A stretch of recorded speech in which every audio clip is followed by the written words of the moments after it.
Alors un triangle est associé à 6 mesures, la longueur de ses 3 côtés et la valeur de ses 3 angles. Et résoudre un triangle, c'est déterminer les mesures qui manquent sur base de celles qu'on connaît. Alors si on connaît qu'une seule de ces 6 mesures, ou bien si on en connaît 2, il y a une infinité de possibilités de construire un triangle à partir de ces mesures.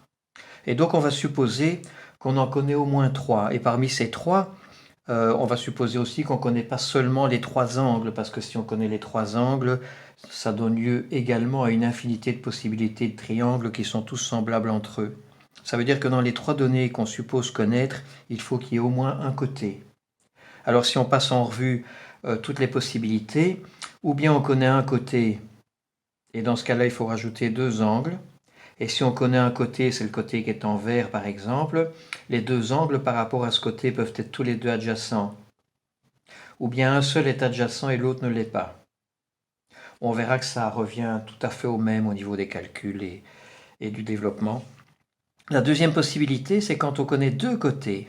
Si on connaît 2 côtés du triangle, ça veut dire qu'on doit connaître en plus un angle, et cet angle par rapport aux 2 côtés, il peut être adjacent aux 2 côtés à la fois, ou bien il peut être non adjacent aux 2 côtés à la fois.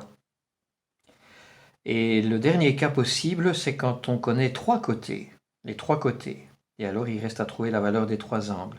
Donc, pour chacun de ces 4 cas, la question va être, est-ce que, avec les données qu'on nous donne, il y a moyen de construire un triangle?